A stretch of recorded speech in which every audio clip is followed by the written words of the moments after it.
Okay, good evening everyone. As everyone can tell, I am not Glenn, I'm a little shorter, and my name is Tom McDonough, I'm filling in for Glenn. Most of you probably know he underwent surgery a few days ago to have a heart pacemaker and a defibrillator, I believe, implanted. So hopefully he's recovering well and he will be back very soon and clean up after the mess I'll make. So, so thanks everyone for your patience. It's the 901st meeting of the Amateur Telescope Makers of Boston. I welcome you all. Again, my name is Tom McDonough. We have a very special meeting today in that we will have members give brief discussions on their experiences with the eclipse. They don't know how to talk briefly. Well, I'm going to work on that tonight. One of the things I do in my regular job is keep people under control. So I want, first of all, I want to thank everyone that's put together slides and presentations. I've seen some of them, they look fantastic, it looks like a lot of fun. Also, I want to thank Maria and Al for collating all the slides and putting them together, and Mario also for collating their slides so that we can get through them quickly without a lot of transition problems and things like that. But I do ask everyone to be respectful of the people behind you in terms of their presentations. They had as amazing an experience as you did, and it's just right that they get to present their experiences also. So please stick to the point, high level, let people enjoy your images, and move on. So with that, I do want to go into the business meeting, and this is going to be abbreviated also. So we're not going to have a problem there. Okay. So, Secretary report by Phil. As Tom mentioned, it's going to be a very abbreviated minutes from the last meeting, which were held July 13th, and Glenn opened the meeting at 8 p.m. Phil Levine read the Secretary's report, Eileen Myers presented the Treasurer's report, Chris Elledge presented the membership report, Glenn Chappell gave the observing report, Steve Clardy gave the Clubhouse report. And we observed a moment of silence for a good friend of ATMoB who recently passed away, Dave Middleman, and Master Craftsman Howie Glatter. The keynote ATMoB member speakers of the month at the July meeting, Al Takeda presented an abbreviated version of his telephone talk on imaging the Great American Solar Eclipse. Mario Motta's talk was how to safely observe the total solar eclipse. Julie Sage gave a presentation, Cubes in Space, the science programs for 11 to 18-year-olds. Jim Mahoney gave a presentation on how to configure an iPhone, iPad for red screen mode. Al Sliski's talk detailed the restoration and relocation of a 36-inch Bowler and Chivens telescope built in 1965. Refreshments were provided by Julie Kaufman and Glenn Chappell, and Glenn adjourned the meeting at 10:40 p.m.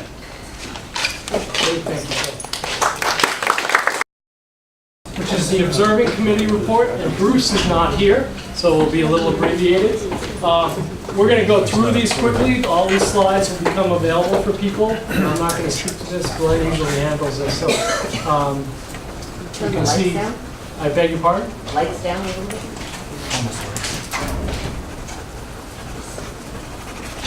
Okay. So you can see September 8th, there'll be some nice conjunctions. And, Mercury, Mars, Venus and Regulus, and Venus and Mars. So something to look forward to after the letdown of the eclipse. Las Vegas Astronomy Society, looks like they've got some planetary nebula to look at. And as I said, this will be available for people to peruse later on, or you can check out the video. Questions, comments, or additions? John. So tomorrow morning, the Cassini spacecraft is going to dive into Saturn. And I believe it's 7:54 a.m. It'll be broadcast on NASA TV and I'm sure many other places. Is that Saturn time or local? It's local. Good for Steve. Very good. Tom, can you go back one slide? I can, yes. I know this was in the newsletter. I just wanted to point out that Star Trek above there, that little planetary Gopeka is not the object I'm looking for. See the one I'm talking about up near the top of the top picture? Up at the top, right? Yeah, that's not 6905. Just that some people won't be looking for the wrong thing. Very good. So we can try and get a correction for this. But there's nothing to correct. I just didn't want people to assume that that's what they were going to look for. Just looking at 6905, it's in equality. Okay. Any other comments, questions, or points? One thing I do want to do, as we took a moment of silence in July, Howard Laveau, a longtime member, passed on recently. And I think he was a joy to have as a club member, and I'd like to observe a moment of silence in his memory at this time.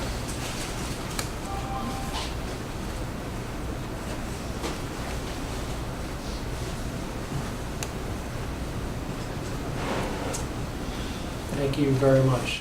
We'll get to hear more about Howard later on in the evening, so I appreciate it. Clubhouse report. All right, Steve. While Steve is walking up, I'm not sure he's going to cover. Are you going to cover the Renaissance? If you want me to, sure. I'll bring that up. So we need a couple more volunteers. I'll make this brief. Glenn asked me to keep it brief. There was a work party on Saturday, last Saturday, which, although I didn't attend, I heard was very successful. The front porch area of the clubhouse was scraped and stained. The lawn was mowed, and we're in pretty good shape. We have a work party on Saturday, October 7th, 3 weeks from this Saturday, and we did use members again to do a little more staining and probably some outdoor work as well. We were generously contacted for a donation from Bentley University, Bentley College now called Bentley University. They're giving us a 16-inch Meade Schmidt-Cast telescope, which is really quite spectacular. A group of us went over there a week ago, Tom included, and we looked over the telescope, and it's in really good shape. So we are planning on getting together Saturday morning at 10 o'clock at Bentley to remove the telescope from its pier, bring it downstairs from the observatory, and haul it to the clubhouse. We haven't quite decided on a site for it yet, but that is going to be discussed. So I could use about 2 more volunteers, people who would not be afraid to get up on a ladder and lift some heavy equipment, if they wouldn't mind, if they've got some time, particularly in Waltham Saturday morning. We have enough people who can meet us at the clubhouse to help us unload, but Saturday morning it would be helpful. And if you'd contact me or see me during or after the meeting, I'll give you the details and so forth. Steve, did Steve mention that I repaired the Focus a couple of years ago? I think you did. And Dennis DeChico was involved in that mount years ago. They had software problems with it, like they do with so many Meade telescopes these days. And I actually helped them remove it one time, and they returned it to me in California, and it was repaired. But it's been working, I understand, flawlessly for the past decade. It's not GPS, it's 2-star alignment, 2-star tracking. Steve It works was very looking well. at the apartment buildings in South Boston. He's in Waltham. Oh, yeah. So, that's about it. Okay. What's replacing it? What's replacing it? They're ending the astronomy program at Bentley. Yes, it's over. It's kaput. Yep. It's sad to hear. Yes. Okay. Sad though. Thank you, Steve. Announcements. Astronomers Conjunction is happening this tomorrow through Sunday in Northfield, and John Reed, I believe, is attending. A couple of other members maybe. So that should be really exciting. The Acadian Night Festival, September 21st and 24th at the National Park in Maine. And then, Eileen, do you want to say a few words, very few words about the ATMoB picnic? The picnic starts at 3 o'clock on Saturday, not this Saturday, the next Saturday. And we do need help setting up, and we do need help during the picnic to keep things tidy and accept food and put food in the various locations, and then cleaning up and taking tents down later. We might also need people the next day, we have to see. But usually that day, there's a lot of people coming and going, so you can volunteer. Just, an hour is fine. And it's potluck. By the way, just to let people know, we really do need help because we only have 3 people to do the whole event. So please, we really do need help. So We have please step several up. people who can't come. And also with kids' activities, we only have one person who's doing activities with kids, and that's not enough. But everything is there. It's easy to do. So see me after the meeting. Thank you, Ellen. Thank you, Al. And who's the other main member? John Reed? John Reed. Okay. Old business and updates? How about new business? Any announcements or anything? We're going fast here. Barbara, hold your peace. Okay. So next month, we're looking at Tom Calderwood, and he's going to talk about building the 100-inch telescope in Boston. So we're pretty excited about that. That goes to the basis for our club. Pretty excited. So great recruit this month. Next month, even better, hopefully. Okay. And our guest speakers tonight are going to include our members who've had a great experience with the eclipse. So with that, let's get started. Is there anything else?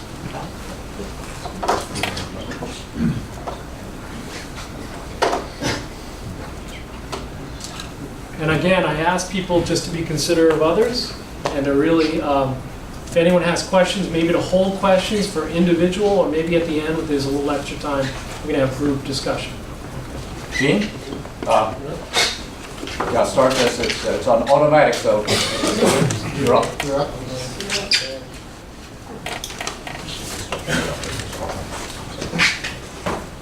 Okay, ready? Okay, we'll start it up.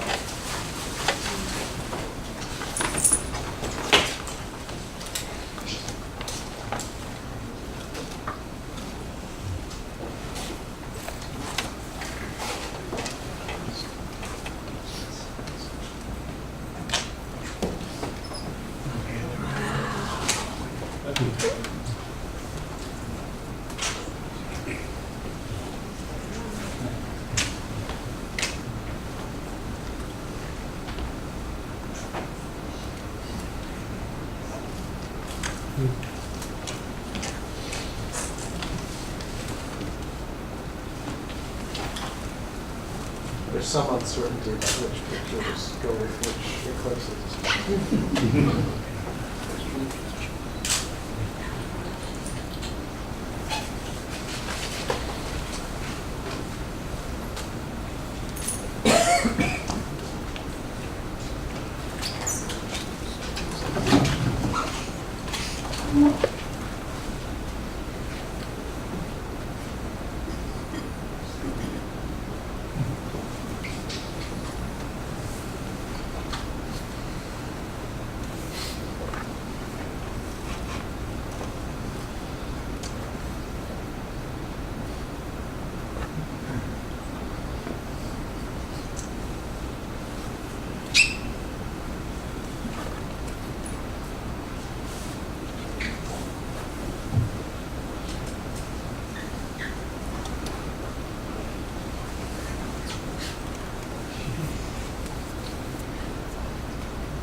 It's hard. First of all, thank you, Stan, my son, for organizing these slides. My first eclipse was with Howard in Nantucket about 47 years ago when I was pregnant with my son Ari, whom some of you know. And for me, it was a fun event. I didn't take it seriously. It was something in the sky. But I prepared cucumber sandwiches for all the viewers in the Eskimo art shop in Nantucket. And then, thank you. Can you hear? Okay. I stood near Howard's telescope in my sleeping bag, and I absorbed his seriousness, but I didn't fully experience or understand the event. Since then, I accompanied him to eclipses in Hungary, Aruba, and Baja, but I left it to Ari to chase the others around the world with him. I was a reluctant traveler, excuse me, and Ari was a willing companion, which afforded him adventure and deep understanding of the world we live in.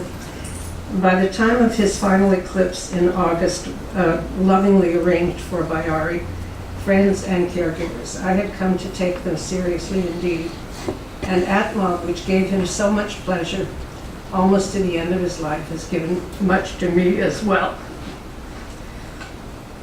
Howard and I followed individual pursuits, each supporting the other, enjoying our companionship. It's hard to imagine a better way to share 52 years.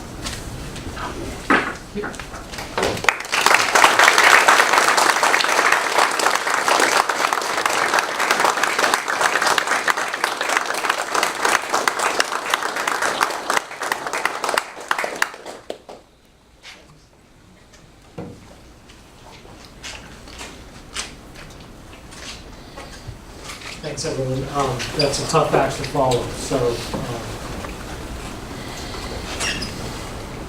So Mario, Bernie? First, I'll say for the club, I've known Howard now a number of years, as many people here have, and he will be sorely missed. He's been on many eclipse trips with many of us, and my favorite memory would be having him spend 2 hours to set up his elaborate equipment, and then another 2 hours while we're all waiting on the bus to have him take it all there. And that's a good memory. All right. Yeah, it is a tough act to follow. So this is a report on the sort of unofficial ATMoB total eclipse trip, where we had about 142 people on the trip. We went to Columbia.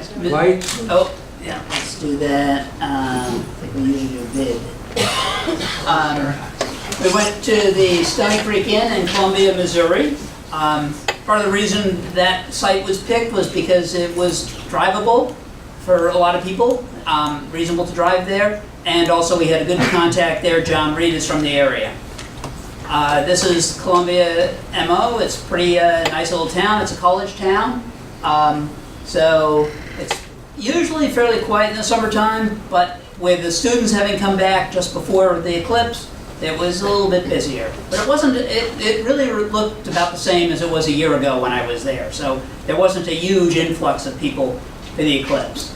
A couple of nights before the eclipse, we had a viewing at the Morrison Observatory in Fayette, Missouri. They have a 12.5-inch Clark refractor, as well as an e-transit machine. Obviously, we just used the refractor, although they were having some issues and it wasn't behaving the best that night. This was a picture by the names of who took the pictures are usually on the pictures. And this is Tomek's picture. He came from Poland to join us on the eclipse. He's somebody I know through work. And he took this picture of the sky, which was pretty good that night, as well as the telescope. So the eclipse path through, I think this has got a pointer. You know, the eclipse path is there. We were about here for the hotel. Our primary site was here, An alternate site we had planned was up here. That was about a 2.5, 3-hour drive to that alternate site. This was only about a 20-minute drive, but you'll find out we went to neither of those places. This would have been our primary site, a vineyard. Great location, and just to show how nice the sky was, this was taken 24 hours before the eclipse, and it was, reasonably nice and sunny. It was That pad was reserved by me. yeah, and that, we would have been out here observing, and, they were going to serve us food and all that. And a few people did actually end up going there, but most of us did other plans. So the weather was not favorable for most of Missouri. We kind of had an inkling of that on Sunday morning, and so, we started to plan for some alternative actions, and on Sunday I had to scramble to make arrangements to transport the food, because the winery, I had prearranged with the winery that if we weren't able to observe there, that we could pick up the food and take it with us. The food had to be picked up that night, and we stored it in the hotel refrigerator, which was nice of them to do that, and then loaded it on the bus. The coach pickup would be at 4:30 in the morning. We had no final destination planned, but we had a 4 or so hour bus ride to figure it out. So while most people were enjoying additional sleep, I was in this bus here looking at the weather maps, emailing and texting Mario, and also texting Evan Slater, who was in the third bus, because we had 3 buses. And as Mario will tell you, it's not a vacation, it's an expedition. I had some people complain that they had a 5-hour bus ride, so I had to remind people why they were there. And here you can see the forecast. This is the cloud cover, sky cover percentage. Columbia was at 54. The St. Joseph area was in the 50s. And we really figured that this was about the area to be in, because the scale isn't on this screen capture, but the bluer is better sky conditions, less sky coverage. Okay, so our goal was to be somewhere in this area. I was trying to get here. Mario wanted to go further, but we would just go as far as we could. And we ended up in Marion, Illinois. This is, Google at the time I did this said it's a 3-hour, 35-minute drive, but it was a little bit longer. It was even worse on the way back, but more on that later. This is at one of the stops. This is actually at the last stop where Mario and I are trying to discuss, where are we going to observe from? Where are we going to go? So, it gives you extreme confidence in Mario's expression there. So, while we were on the bus, maybe a half an hour out, I kept arguing to Mario via text, which is a little bit hard to really argue, but I kept saying, we got to do a bus stop here. This was a truck stop and stuff. And the more I looked at this, the more I said, maybe we just stop here, because we can park the buses here with the trailers. There's this field that looked like, so maybe this is a good spot. And this is, we were actually out here arguing in that previous picture about where to go, because Mario wanted to go further south, but we didn't have a good destination in mind for down there. And so as we were sort of arguing, we kind of walked around and we noticed this big field here, and there's actually some people that had set up some telescopes already. And so I went over to talk to them. Mario went around to look the area a little bit more, and I said, "Who'd you get permission from?" And they said, "Oh, well, there's this pasture for this church." I didn't know it was a church because it looks like a shopping center. And lo and behold, the pastor walks up and says, so I asked him, we've got about 95 people, because that's about what ended up on the buses out of our 140-ish, 130-ish. And I said, can we observe here? We have 3 buses, 95 people. Can we observe? And he said, sure, no problem. And we, worked out we could have this whole area here. We said stay off this road. So I'm Catholic, he's Southern Baptist. I told him I'd convert. So this is the church, and they're very welcome, welcomes those who are single, married, divorced, or engaged, gay or straight, So they were great. That didn't include all of us, did it? I didn't see astronomers on that list. Yeah. Well, I'll probably add that now. We'll change it. So, you know, we ended up setting up, Mario chose this location. This is Tomek, who is from Poland. That's my setup out there. This is Al's setup. Notice he gave us free electricity. Yeah, he did. That sealed the deal for Mario when we found out he could have power. These are some photos from Evan Slater. You know, one of the things that was very interesting as I was driving from St. Louis to Columbia, there's all these signs up, these traffic signs saying solar eclipse August 21st, expect delays. You know, this is the bus ride. Here's Evan in the bus. There's the Cornerstone Church logo. This is when we're setting up for lunch because we had brought all the food and luckily the church supplied us some tables. And then here's some eclipse observing, some people lounging around. I don't know why John is, you know, not looking at the bus drivers there. Yeah, these are two of the bus drivers. They had a great time too. You know, there were little tense moments because of some of the small clouds. This, I think, is Peter Belo's setup, isn't it? It is. Yeah. I'd like a copy. That's the only picture I have of me on the trip. I have some pictures too. And, you know, there's a lot of people that were out in the field spread around. Actually, the best sign of all, I didn't get a picture of it, was a sign flashing saying, "Do not attempt to take photos of the eclipse while driving." Can't make this up. So this is the pastor and his family. Mario, I think you got this picture, right? I asked him for a photo. Yeah, that's great. Some pictures from Michael Armini. Again, there's one here of, you know, little crescents, pinhole cameras. Again, this is the food line and stuff. Here's some that Justin took. One of the things that we won't really be able to demonstrate in this because there's no video of it that we can show, but the shadow bands were just fantastic along this wall. They were good on the little tarp, but they were much better on that wall. Eric Ryan's got a great video of it, but no videos tonight. We just don't have the time. So this again, Peter, another shot, and the food line, the clouds. The area we were in was called Little Egypt, and the place Mario actually wanted to go was in Little Egypt, but we didn't get there. A few miles down the road, actually. So the end result is, as you'll see in the photos, we saw it, Columbia, Missouri, at the Stony Creek Hotel, where a few people stayed, saw totality, and the hotel staff did. The winery, where our primary site was, it was raining during totality. And in St. Joseph, which was the alternate site, it was overcast during totality. And that's a picture from my contact. Oops, sorry, hit the wrong button. This is a picture from my contact there, Jen Evans, who sent me this to show what the sky conditions were like there during totality. So we made a wise choice not to go there. All right, Mario, I'll hand it to you. So the way I'm going to run this is people's pictures are up and your name's on it, and I'm going to allow you just a few words. We can't have speeches. If you go too long, I'm told you're going to get the hook. But this way you can say a couple of words. So Sano got this picture. Junichi.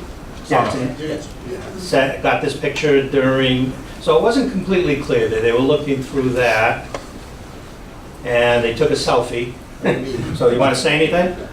Well, that's me and my wife.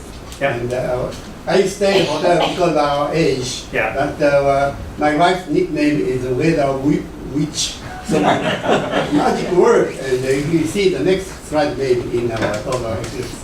Very good. Next slide. Okay.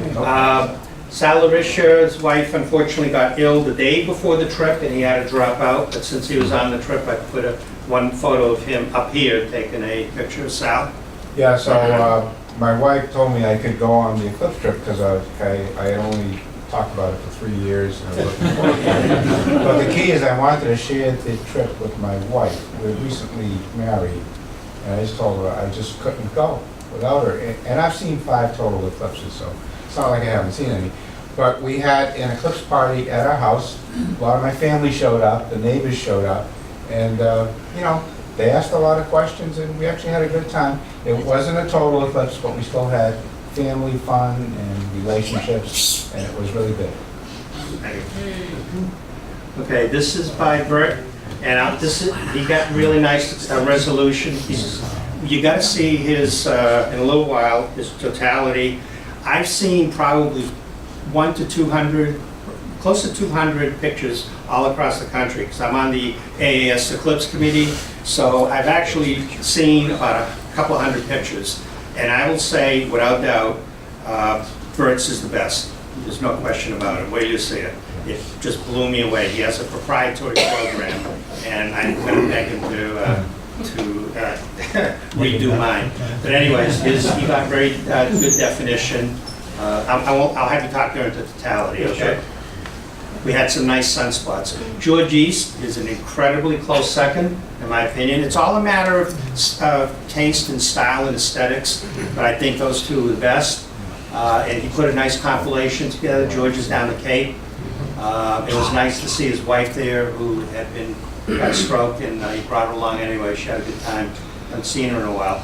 So really nice compilation.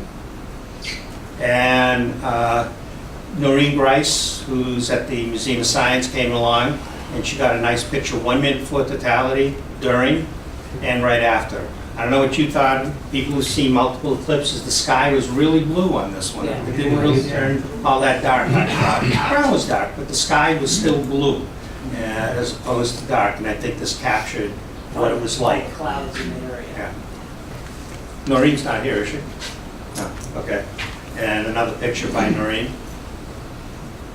Here's one by Eric Grimes during totality. As you can see, we blocked out. Cumulus clouds tend to disappear when the convection disappears because of the sun. So a lot of the convection left. We just had a couple of really thin high clouds. Fortunately, we saw it in the clear and got the best of conditions, I thought. Here's Bernie Volz, and this was probably Venus? Yeah. Right? Yeah. That was just handheld, that's why it's a little blurred. Okay. And this is Nick Bilo. This is the better Bilo. So my sunset shows Mars to the upper right. Regulus is just outside the corona on the left. It's through a 70 millimeter camera lens. This shows one reason why not to use camera lenses, because the internal reflections. Yeah. You know. Yeah. There's also several stars in here. Yeah, they're right. So, nice shot. I'm glad he is overshining you already. Oh, okay. So here is just a quick series. I used a Eclipse Orchestrator to take a series of pictures. Right in the middle of it, there was some malfunction. I had to do the rest by hand, so I missed the exit. But here's the initial Halley's beads. Chromosphere. This is one frame, okay, and I use this because everyone's going to show process pictures. You can see how the inner side's overexposed, and out here you see nothing. This is why you got to stack. So when you see my exposed photo, it's all stacked. Some people use HDR processing, others used what I used is called radial blur technique. And so here is lightly processed. I processed this to seem like what it looked to my eye, looking visually up. People who saw it, does this kind of match what you remember? Yes. Okay, so this is a stack of 5 photos, lightly processed just to what I imagine I saw visually. This is processed.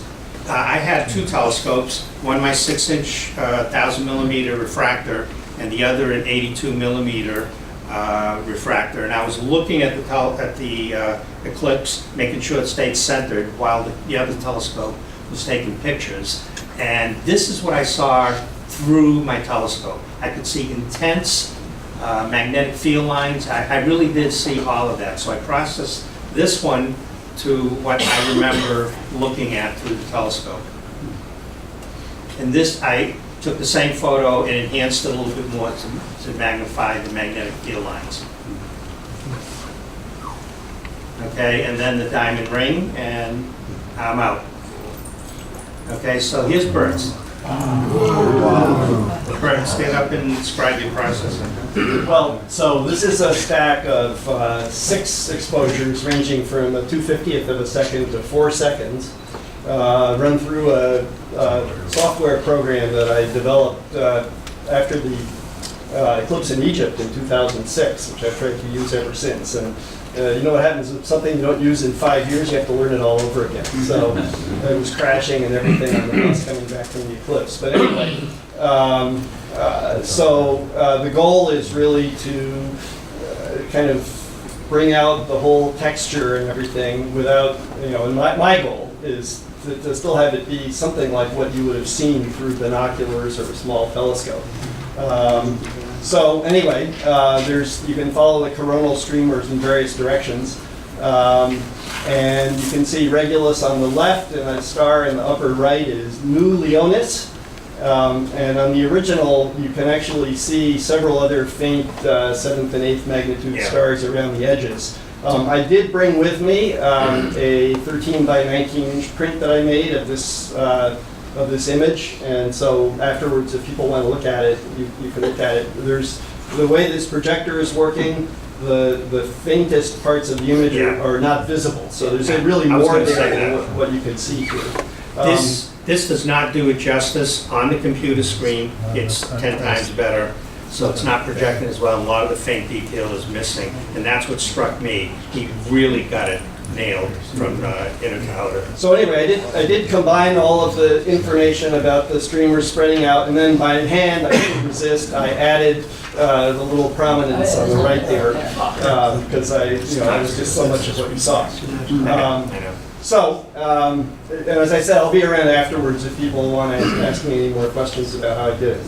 Bert, if you move over, you can see it on this monitor. This monitor's up here. Oh, better, a little better there. A little better. Yeah, it still seems different from the way it looks. Yeah, it's better on the screen. But in any event, yeah, you can see more of it if you look up high there. Yeah. So I'll say I've seen pictures from Oregon to South Carolina, professionals, because a number of people in the AAS sent me pictures, and I have to tell you, no one takes second place to Bert. Yeah, thank you.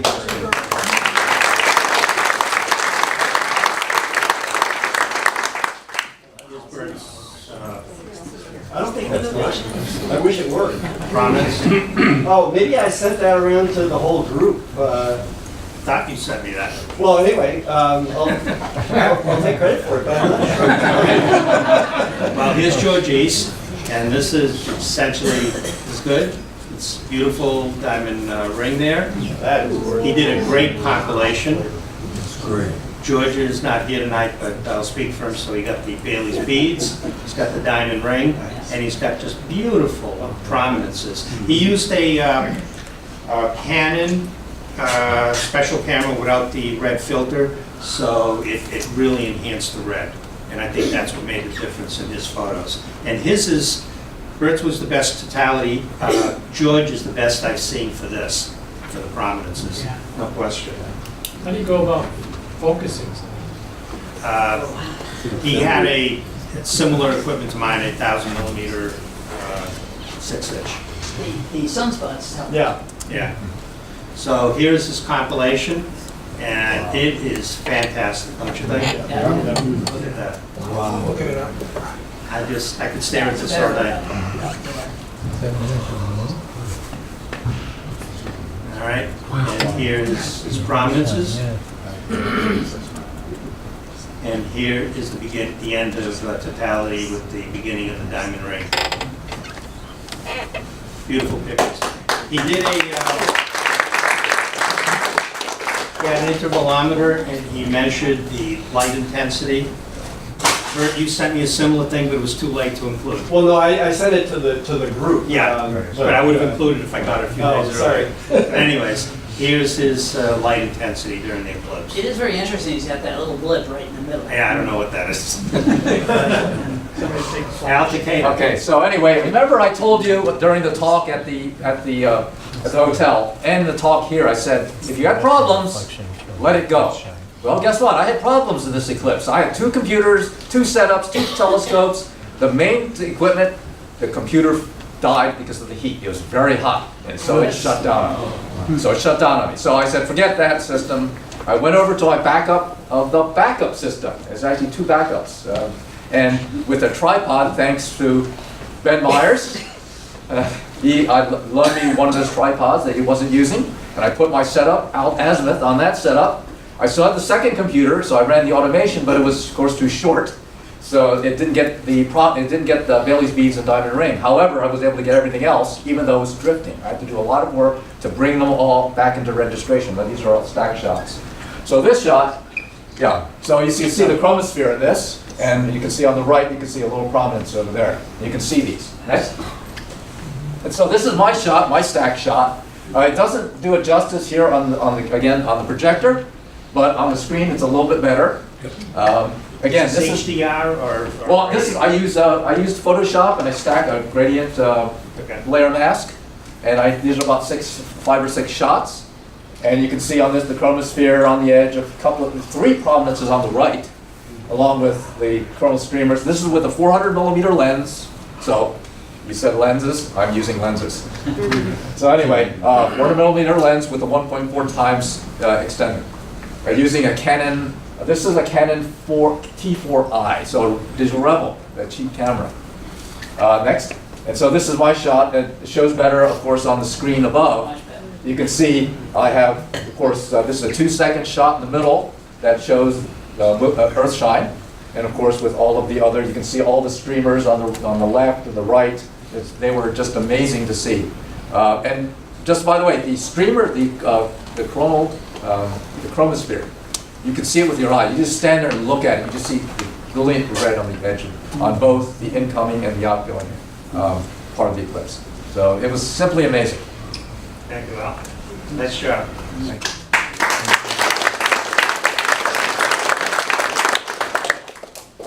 Hi, I used 2 cameras on a motor drive. One was taking time lapse. The other one could take 7-shot brackets. So I basically covered the entire recommended exposure range for both the transitions as well as to totality.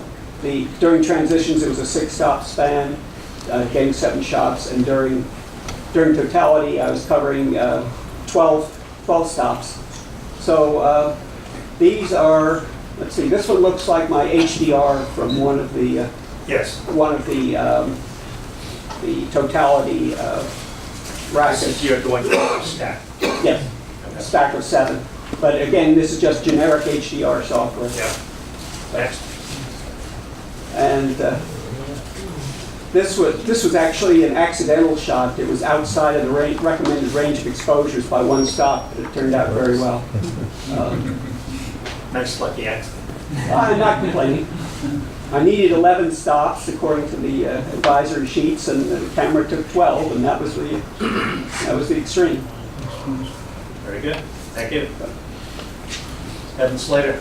Not a chance. I didn't believe that. I only had a cell phone. No way. Okay. Is that the new cell phone? Maybe I don't know how I mixed That's that. that's a $1,000 apple that they're selling. That's for Joyce, it looks like probably one of Joyce's. I don't know how I mixed that up. Tomek, you want to talk to Tomek? Well, I don't know exactly what he used. I know he had equipment problems too. And it is a little bit better up there. I don't know, did he send anything with this? I forget. He didn't tell me what he used. Yeah, so I don't know, I don't recall what. But this is one of his stackings. Yeah. Okay, so Tomek came all the way from Poland. I think that's your picture. I responded to you emailing me a photo. That's, I think, one of your early unprocessed ones. The previous one, the one that was The one that- attributed to Evan. Oh, okay. I don't know. I thought I was being careful and making sure. Here's Tomek. I think it was a Canon DSLR, as I recall, because I was helping him try to fix his problem before it was way before the totality. It was during the partial phases. we couldn't really fix his problem, so we just had to let it go. All right, so this is the elder velo. The elder velo, thank you. So this is a compilation of 4 images. I used a program called Easy HDR, which is a very inexpensive stacking, HDR kind of package to put together. And yeah, this looks a lot better on the monitor. You can actually see a little bit of lunar. I tried to stack it so it looked like what I visually saw. You can just barely see lunar features, and then we've got corona out 4 radii. Yeah, and the monitor you can see streamer out to about here. Yeah, this is a 480 millimeter f6 APO. We had equipment problems as well. I didn't hear Al's speech, but I fully agree with his philosophy. I had 3 Canon cameras, 3 laptops, fully programmed. The day before, everything worked. We went through the sequence. It was perfect. We set up on site, and none of the computers would talk to any of the cameras. And my daughter is a software engineer, and her boyfriend, another software engineer, tried to screw with everything to make it work. And 20 minutes before totality, I finally stepped in and said, no mas, we're going manual. Annie, you're on this camera, Nick, you're on this camera, and I'm doing this, and it worked. So yeah, we weren't going to waste an eclipse. This is, so you saw some pictures of chromosphere earlier, that's thin red outer layer of the sun. So the emission spectra there, the bright lines are from the chromosphere. The rest of, you see there, the green, the big green, blue, red, that's from what was remaining of the photosphere of the sun. And that was about 1,000th of a second. It was a 28 millimeter lens. Next time, I learned since the eclipse, overexpose 6 stops. What did you use? I will say you got the hydrogen alpha line, hydrogen beta, and the helium line. The helium line. You did something good. You rediscovered helium and hydrogen. Stuff that's been known since 18 something. Yeah. Good job. And I used 1,000 line per millimeter plastic grating in front of the camera lens. Dick Foolish. I probably had the simplest photographic setup. It was a Canon SX40 Super Zoom camera. It's a non-interchangeable lens, but it's a 35:1. So it was an 800 millimeter equivalent, and I just had it on a tripod. And I kind of centered the image and pushed the button, and then this is what I got.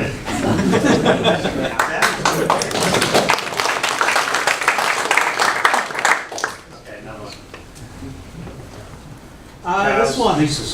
I have an almost identical camera, SX20IS. Before they were calling them super zooms. I practiced on the full moon a month before, 2 weeks before. Got a whole bunch of shots, figured out which ones I liked best, and sent it to that, centered it, focused to infinity, and took a bunch of pictures. Very good. Peter, Dick and I were near each other, and this is a handheld Sony cheapy digital camera that this is a memory shot. I'd never seen an eclipse before, so I thought I would just squeeze off 30 seconds worth of pictures, which is what I did. I had an equipment failure myself. I was shaking so badly, I couldn't use my binoculars. The family was suitably impressed. There were 8 of us on the trip, and they're looking forward to 2024. Very good. Justin. I had a Canon SX260 20-time optical zoom, and I took a couple pictures, probably about 20 to 30 seconds in, and then I just wanted to relax and enjoy it. And then I got one at the end. Yeah, there's your end. Yeah. You've got a nice diamond ring with a small handheld camera. Arianna. I'm probably one of the few people that actually use film for this eclipse. So I used a film SLR camera, 200 speed film, and a 500 millimeter f8 mirror lens. I'm not sure what exposure time for this particular exposure was. I sort of just went through the whole range that the camera supported. I just took one that I thought had better definition out of the ones you started. Ben Myers. Yeah, I'm in the same category as some of the other folks with that point and shoot Nikon L830. I think the difference here is that I couldn't get my tripod to work, which is why Al got it. So I got it working. I just couldn't micro adjust it enough. So I shot this handheld, and the effective approximate focal length for a regular SLR is about 750 millimeters. Very good. That should have been together, but anyways, you got a diamond ring too. This one was just, oh, hey, look, there it is, I'll take a picture.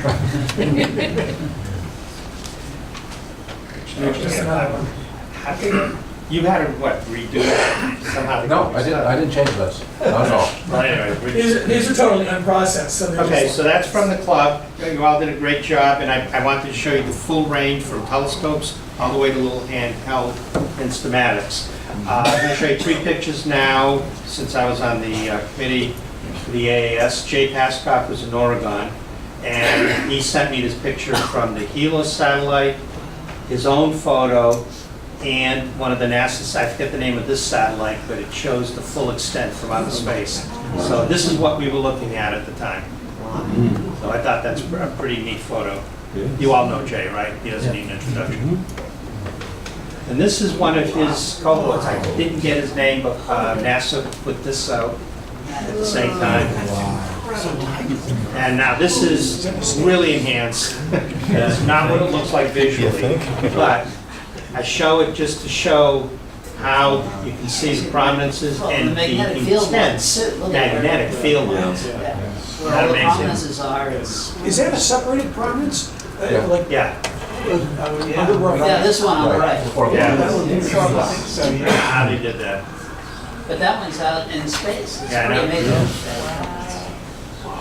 Okay, now, the Lunar Reconnaissance Orbiter, which is circling the moon, was turned around to take a picture of the Earth at the exact moment that it happened to be over Illinois. So we are right here and looking up at the eclipse. Meanwhile, we're getting photographed from the moon. So I can say this selfie. I'll set that up as my Facebook profile pic. Okay, that's it. Good job, everybody.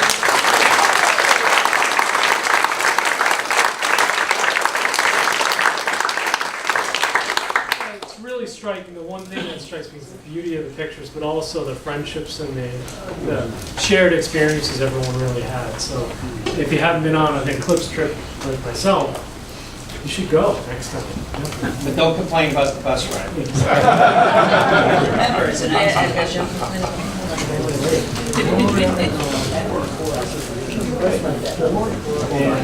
Totally worth it. Yep. Okay, we're going to do the ATMoB colors.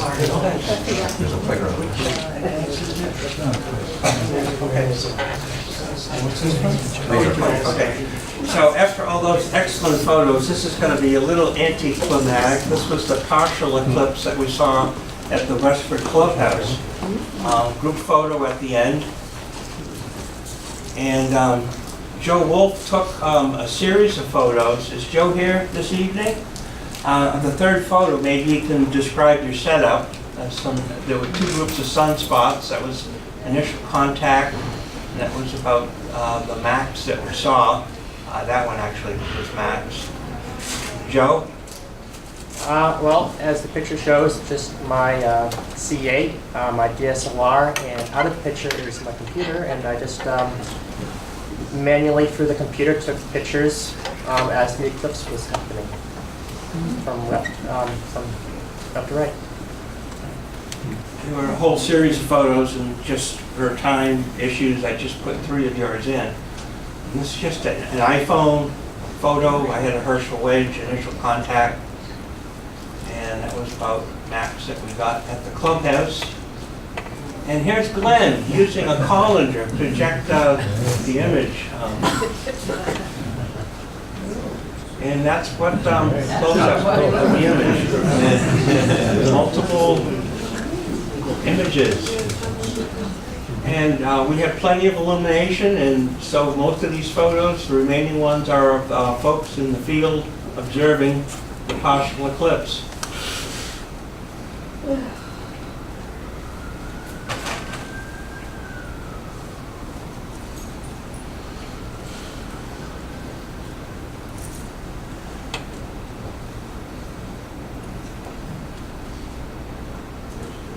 There are about 40 people in total that showed up at the Clubhouse.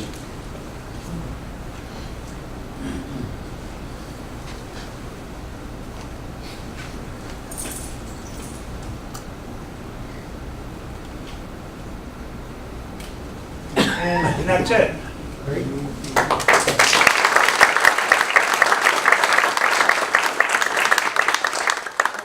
I was on my sailboat in the middle of the Atlantic Ocean, and I just had little glasses, and it was an amazing sight for me also, being all alone, so. I don't know why, but I don't think it was. Okay, now we're gonna hear from Arianna and Project CATE. And this is something near and dear to my heart, and the club did an outstanding job of supporting Arianna with the GoFundMe, and we stand to benefit from this in the long term too, so thank you very much, Arianna.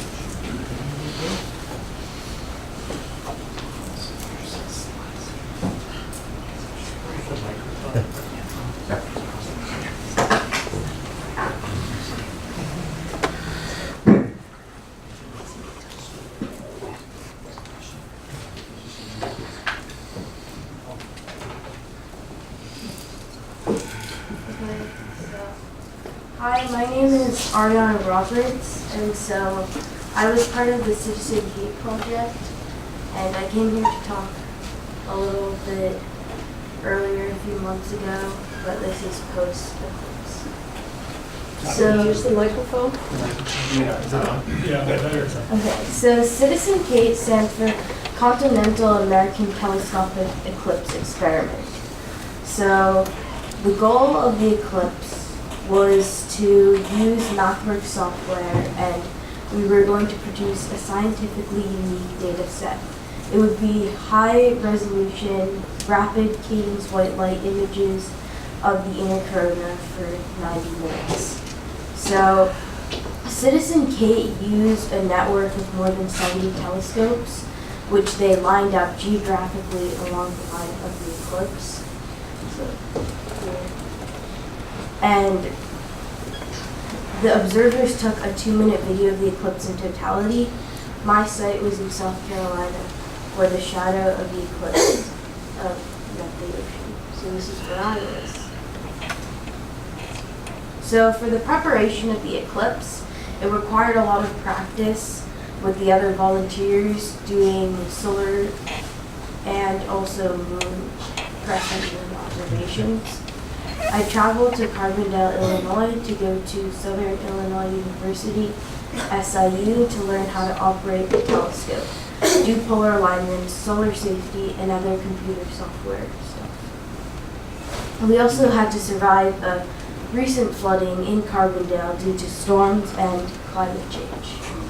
So I also helped host a star party at MathWorks, and we handed out eclipse classes and explained the eclipse. So here's me at SIU, also SIU. Here's an eclipse in the background. We set them up here. And this was my first successful image of the sun. And there's some of the flooding in Carbondale. So I also practiced at ATMoB Westward with Bruce Berger. And we set up the telescope here, and note that I'm not looking at the sun through the telescope. I'm looking at the tower lights, so safety. We also learned a lot of helpful tricks from Bruce Berger for some advice what to do on the eclipse day. We practiced our solar alignment, polar alignment, and also we went to the big telescope in the observatory, and I moved it around a bit. That was quite interesting. So we decided to drive by car to South Carolina, and we stopped at the Washington, D.C. Air and Space Museum and Princeton's Institute for Advanced Studies, which was Albert Einstein's office. So here is the Air and Space Museum, and this is the Institute for Advanced Studies. That's Albert Einstein, and this is where we did a lot of this thinking, and as you can see, the rug really pulls the room together.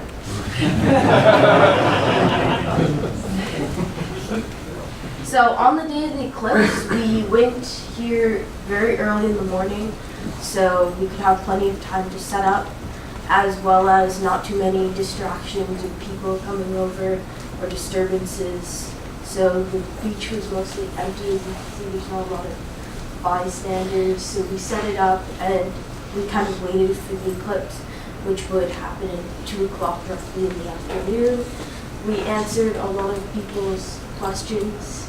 As you can see here, about the eclipse, we handed out lots of glasses. There were about 200 observers coming. So you can see the beach looked very pretty, and there was a rainbow over here. It's kind of faint, but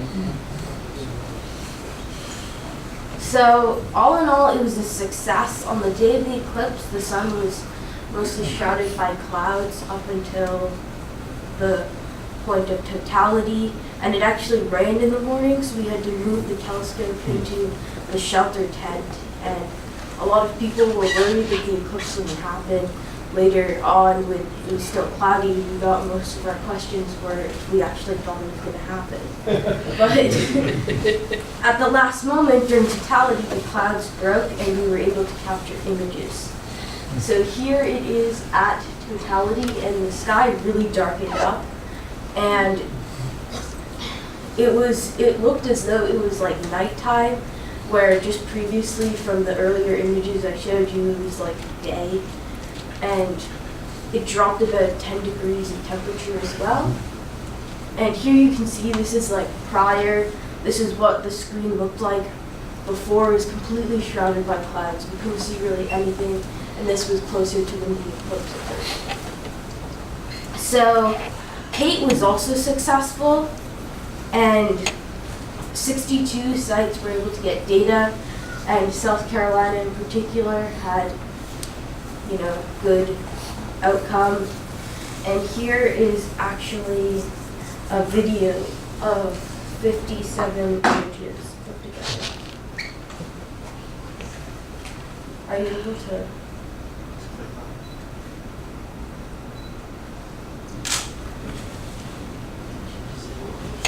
At the bottom. There's no clip.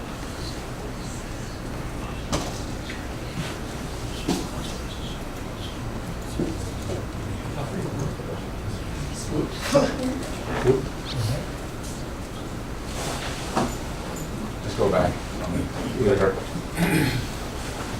Okay, well, it was a video, but unfortunately, clearly not. Originally, it was going to be a 57 HDR high dynamic range image, or images put together. It looks kind of crummy, but it's intentionally noised up integrated because Citizen CATE doesn't want to show images that are high quality yet until they publish the paper. But after the presentation, or I guess after the end of all the people talking, you can see some of the good quality photos. And so next, I would like to thank sincerely to everyone who supported my participation in this project and for all of your mentoring. This experience would not have been possible without your time and all of your generosity. I have learned so much on this project, and I hope it's my first step in my career in science.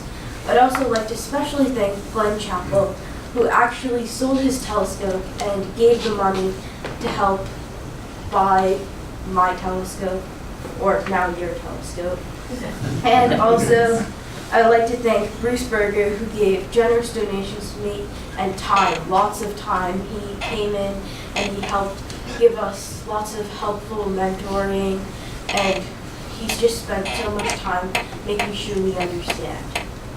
Also, I would like to thank all of you at the Amateur Telescope Makers of Boston. I cannot thank you all individually because I don't have enough time, but you guys have supported me so much. You've listened to me speak.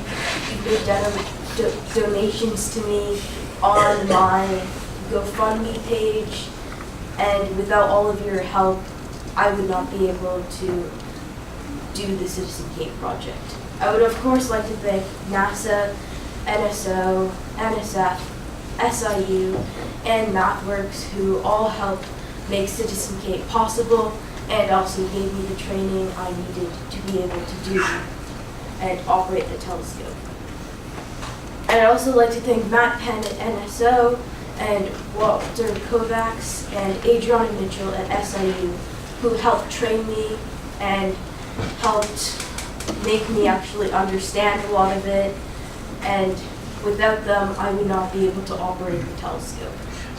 Also, I would like to thank Andrea Ursich and David Garrison at MathWorks, who we corresponded with, and they gave us a lot of helpful advice, as well as they also helped develop the software for this. I'd also, of course, like to thank my own Citizen CATE team, which includes my dad, who of course drove me there, supported me, and my sister, who helped set up the telescope and has just been great help and has been so enthusiastic. I'd also, to end this, I want to make the telescope donation. So I'm donating the solar telescope to ATMoB. So that's the telescope over there. And so I hope that you can have a lot of usage on this telescope and hopefully use it for the next eclipse in 2024. So thank you for your time.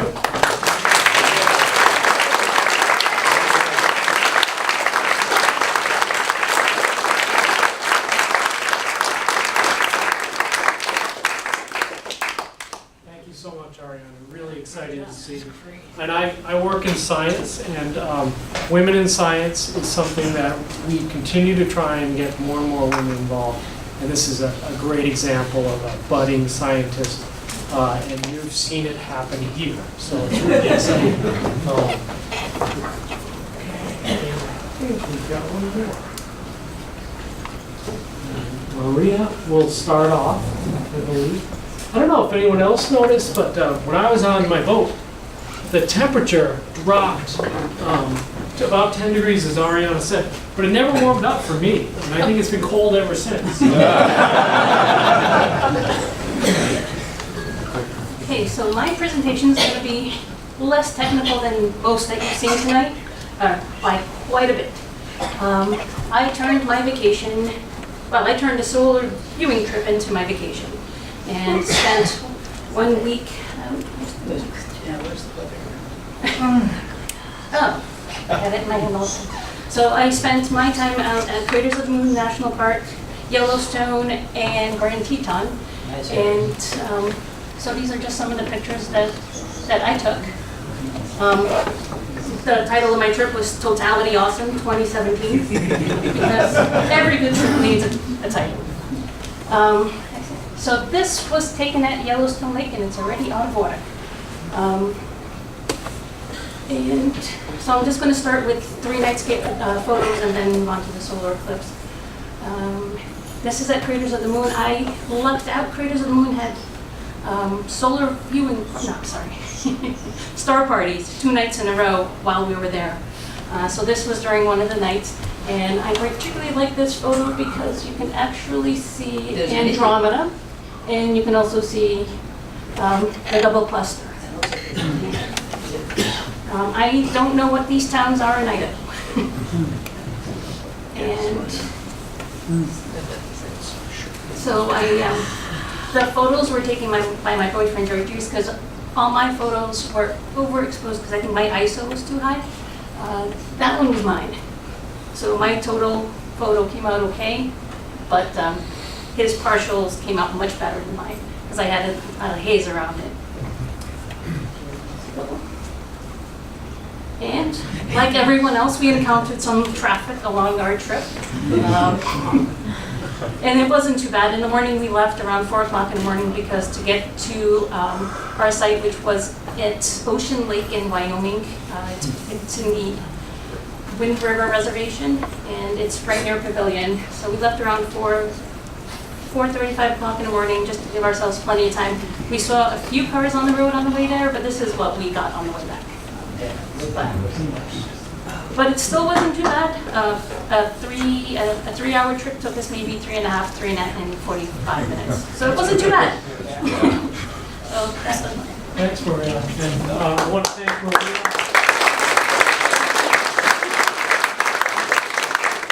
Maria's wanting to take care of refreshments, so thank you, Maria, for that. And she'll put that. And Bruce Berger also put together a quick presentation. I'm going to walk you through it and not add a lot of commentary. But he spent time in Hopkinsville, Kentucky, which looked like a really fun trip for him. Lots of pictures. People were really excited about it. Like regular people. The city was pretty excited about it. Big parties everywhere. Lots of paraphernalia. I guess people were, I don't know if other people experienced this, but vendors were selling all kinds of Eclipse memorabilia. So it's kind of crazy where it's, astronomy is popular. So there's... Wow. How much did he win there? I don't think he got it. And then it was the Sky and Telescope venue. So there was a ton of people, I guess. Did anyone else attend the Sky and Telescope venue? That's here tonight? No. Looks like they had a great time. And they did see a little clouds, but it looked pretty good overall, and they did get totality. So here. And that leads us to Mike Brown.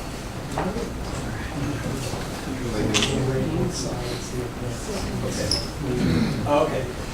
So I planned this as a family vacation to Oregon, and I started planning it in 2015. So around the fall of 2015, I started to look into hotels, and even then, it was the nearest hotel I could get was about 50 miles away. So my site that I wanted to go to was Madras, Oregon. I didn't realize 100,000 other people were going to come to the same conclusion. I figured I picked this small town in Oregon, figured I'd have it to myself. Anyway, so I had all kinds of hotel reservations in Bend, Oregon, which is only 45 minutes to an hour away. I had multiple hotels, and I was going to give them to friends. Anyway, I ended up canceling most of them. But like 2 weeks before the trip, I started to read reports of, there's going to be gridlock, you're not going to be able to get there unless you leave at midnight the night before, and it was a lot of concern. And so, 2 weeks before, everything changed, and I changed it to camping. So I decided I would camp in Madras, the night before, and I was going to, we were originally going to be at one of those mass fields where there were going to be tens of thousands of people. At the very last minute, I ended up getting in touch with an old friend I hadn't seen in like 35 years, who I knew from being a teenager, being into astronomy in an astronomy club, growing up in New York City. Anyway, so I probably talked enough. Let me get my pictures. So here's the day before the eclipse. This is a view from the place where I ended up camping, which was actually a research center of Oregon State University in the town of Madras. So the day before and the night before, we actually were at the eclipse site. That's Mount Jefferson, so we were kind of east of the Cascades. There was never any serious concern with the weather. There were a few clouds, but the weather, was great every day. Like for 11 days I was in Oregon, I hardly saw a cloud. So this is the actual eclipse site where we watched. The thing that was great about it is, first of all, I ended up sort of at the last minute getting together with all these people that I knew, these old friends that I hadn't seen in years. So let's see, so that's my wife, Ona, that's my son, Ari, and then, an old friend of mine that I hadn't seen in ages. That's my setup. Oops, I'm going. But anyway, yeah, it's a simple setup with a camera on a tripod. The tripod I had just gotten a few weeks earlier at Stellafane at the swap table. Very sturdy, very smooth motion. Very simple setup, but I was following Al's advice, intending to follow Al's advice, just take a bunch of pictures and then just enjoy it. It kind of went awry. What happened was my finger kept taking pictures, but I found that, it was fine. I wasn't obsessed with the camera. I was enjoying the eclipse. I was just, so I actually ended up with like 50 images during totality, just with that Canon, camera with a telephoto lens. Anyway, that was our whole group. We had a couple, maybe 50 people total. And if you can see way in the distance, you can see across the highway, there's an encampment of literally 30,000 people directly across the highway. We had a couple of dozen people basically occupying a college campus, so it was very much more peaceful. Anyway, there's me and my son and the group. As a matter of fact, that on the left there is a group. It's the blessing, the Jewish blessing of the eclipse. This was a little bit before totality. This guy, I don't know if anybody knows him. He's an old friend from high school. His name's Glenn Schneider. He claims the world record of having seen more eclipses than anybody who's ever lived. I think he's tied with Jay Pasakoff. So this was his 34th. He and I. Jay has more than 60. Well, 70 not total eclipses. Yeah, I know. Yeah, I mean, no, but total eclipse is 34. I think Jay also has 34. So Glenn and I, our first two we saw it together, which was in 1970 and 72. But then for him, it took off as a lifelong, fanaticism, I'll say. But anyway. So I just, had these are not processed, so I had a few shots. As I said, I got like 50 images, so I have to figure out what to do with them. But I'm very happy. I actually had never really gotten good photographs of a total eclipse before. Something always went wrong. But, and then we got to spend 10 days seeing Oregon. So it was really, even besides the eclipse, it was a great vacation. This is 4 of the 7 wonders of Oregon. Apparently there are 7 wonders. I learned while I was there. But, that was it. It was a great time.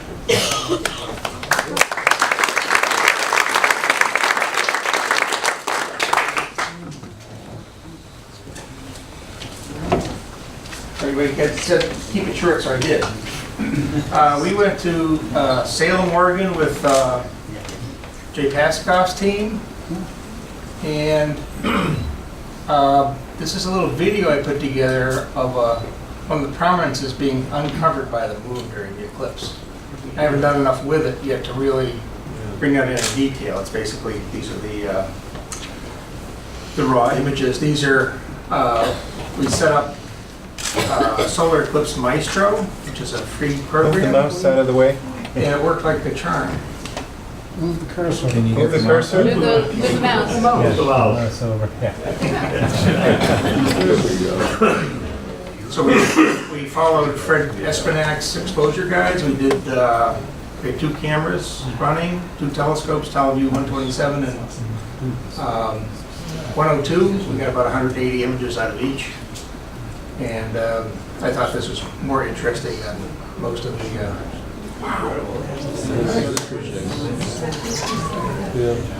What telescope? This is a TeleVue 127. So 660 millimeter focal length f5. So we could set it to do 5 frames a second through second and third contact, and then 9 frame brackets through totality.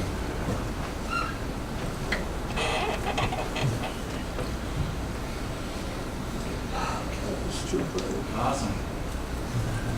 And I have composite.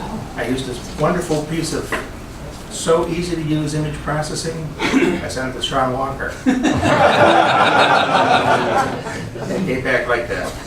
So that's it. I kept it really short.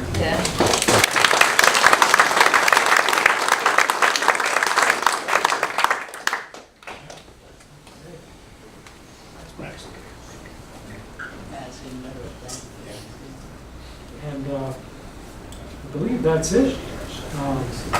Anything else out there? No, that's it. Now, Arianna wanted to run a video at the end, if we had time, Okay. for, Sure. And James, I noticed your setup is here. Did you want to say just a few words? Yeah, so I've talked occasionally about this Project CATE, where I'm building a robotic telescope for it, and by next meeting, I'm hoping it will be deployed at Wheaton College, which has kindly volunteered to have it in one of their domes. So if anybody wants to take a look at it, I brought it in so I could show it, and then hopefully it'll be, next time I'll be able to say it's in location. James, you have to mention that you are a third place winner at Stellafane. Yeah, I was very pleased.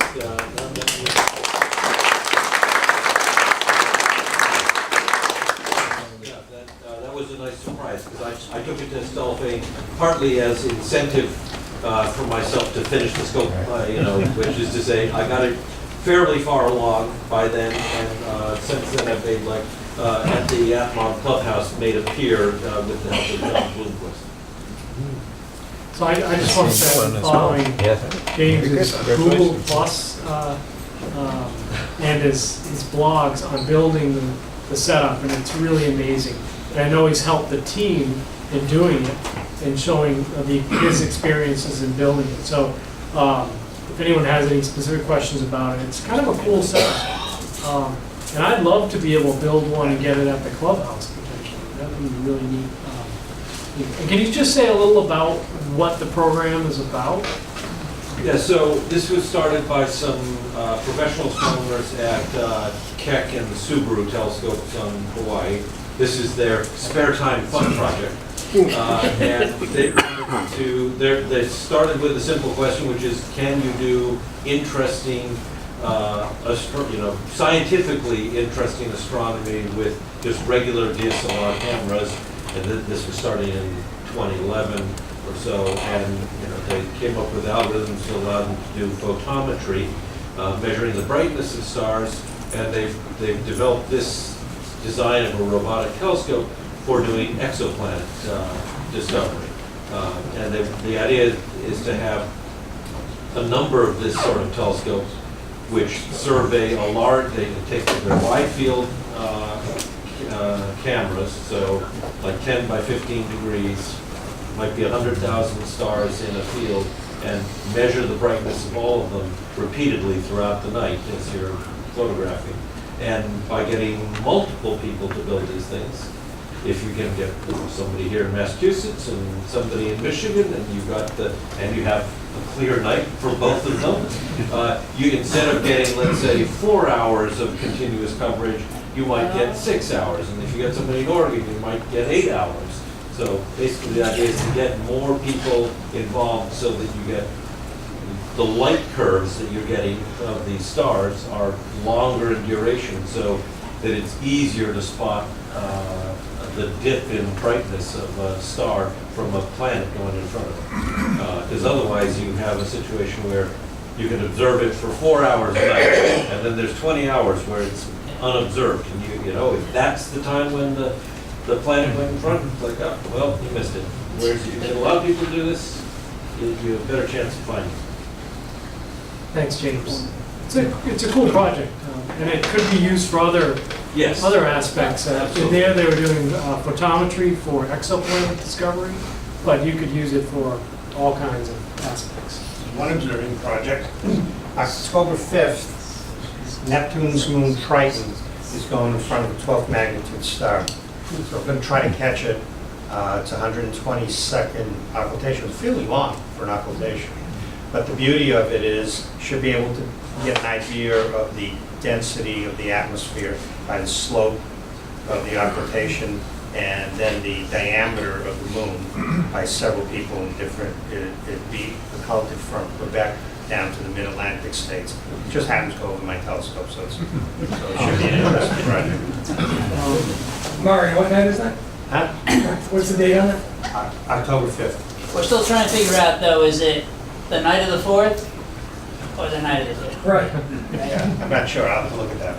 I think it was written up in Sky Telescope recently, too. So one thing that I forgot to mention, well, I was going to mention at the end, but we kind of didn't do it while we're doing our slides, was that we are going to be donating about $2,600 to the ATMs of Boston, because that's the surplus that we ended up having on the trip. And so that's where the money's gonna go, is to the ATMs, so, you know, we're closer to 60,000, right?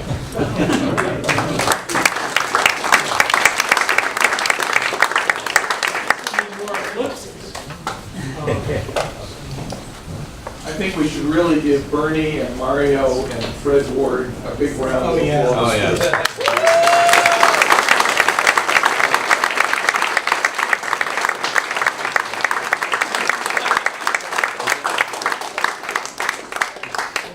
I thought tonight was really successful. Everyone respected everyone's time.